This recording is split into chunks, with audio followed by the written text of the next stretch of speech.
My very essence begins to wane. Sweet, sweet agony.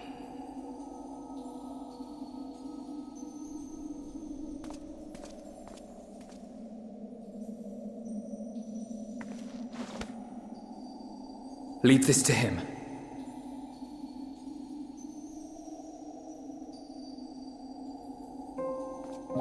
Come to deal the coup de grace. Good. Watching you struggle against the inevitable is bad comedy. Erase me from existence, soul and all.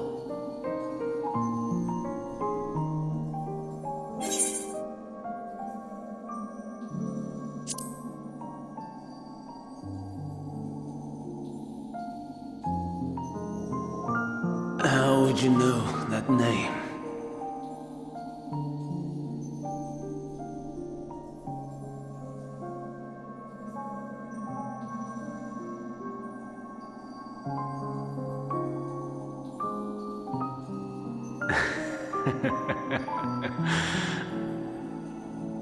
Then it was you. In Elpis. With Emmet. The final pieces fall into place.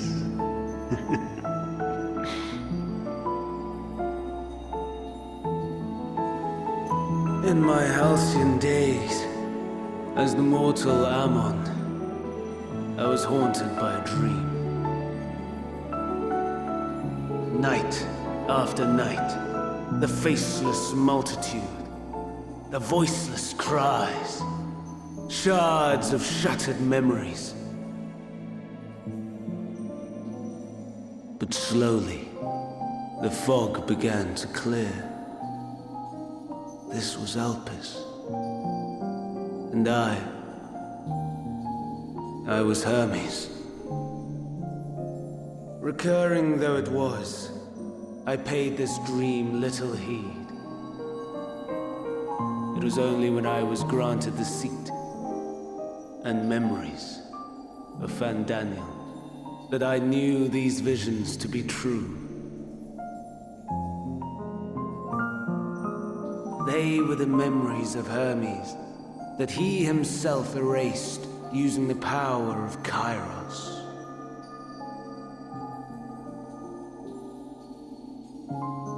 Or so he thought. In his attempt to burn away the events of that fateful day, he succeeded only in searing them more deeply into his soul. My soul. Death failed to expunge them, no matter how many times it came. Rebirth after rebirth, from one Fandaniel to the next. I wonder, is Emmet adrift somewhere in this ethereal sea? In defeat, finally remembering your time together in Elpis? How it must gall him to be entrusted with knowledge of the final days, only to be rendered powerless to act upon it. So many lifetimes dedicated to restoring his beloved Amaron in blissful ignorance. Oh, folly! But make no mistake. My life as Hermes is not the reason I invited the world's end. I have lived. I have struggled. I have dredged the very depths of despair. And in the detritus of existence, I found the truth. I served a great ruler, powerful beyond measure. The world his dominion. Yet even he and his vast empire were destined to fall, to become one with oblivion. At the end of life's journey lies only death.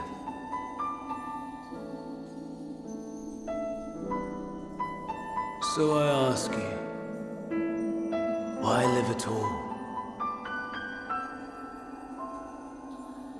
We betray, we torment, we murder. We are wicked, spiteful creatures, without exception. If life is so sacred, so precious, why fill it with such misery? Man wallows in a hell of his own making without purpose or meaning. To live is to suffer, and I would end that suffering by my own hand. It matters not if it flies in the face of all believed right and just. Death is the only solution!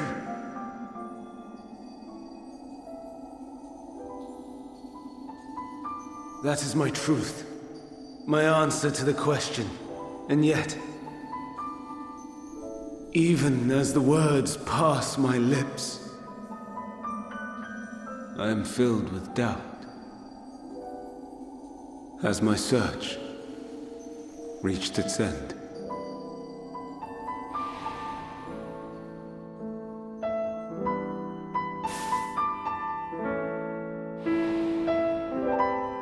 Was this the only way?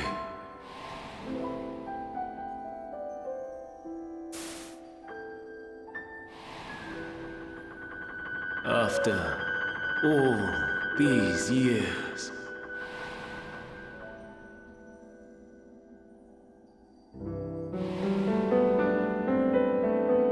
is this the answer I was hoping for?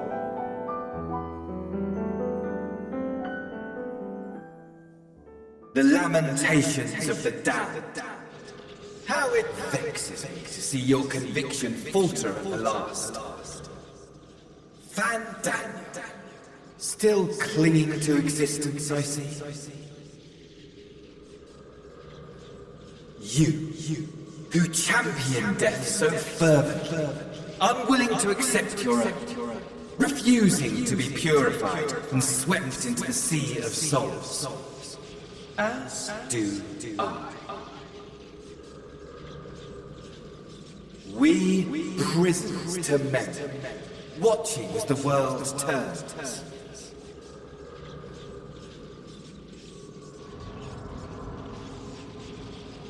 Though unlike me, you will be spared the ignominy of having your corpse made a puppet, dancing to another's tune.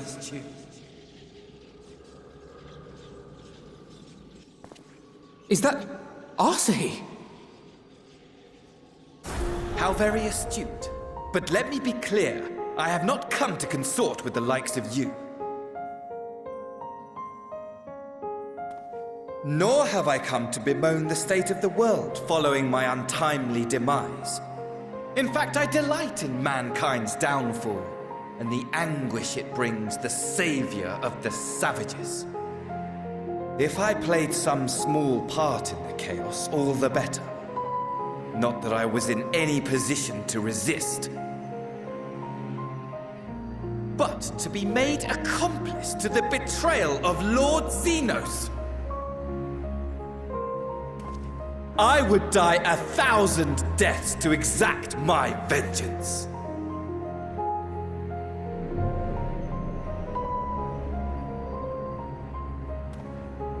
Now you are at my mercy. I shall drag us both into oblivion, and you will never see the fulfillment of your magnum opus. Even should you be reborn, your desperate search for answers must start again.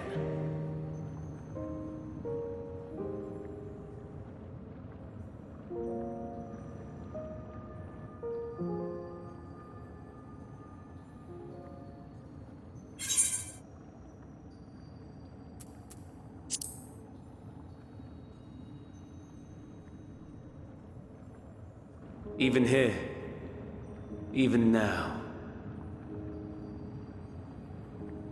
you have every right to hate me for the fool I was, for the monster I became.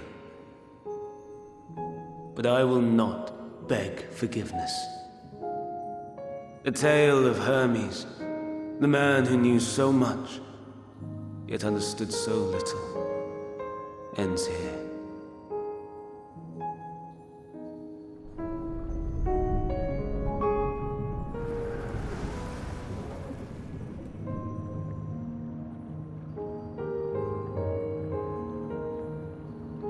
Don't try to follow me. I had more of you people than I could stomach in life. Never mind in death. Likewise, I pray we do not meet again. You had better hope not.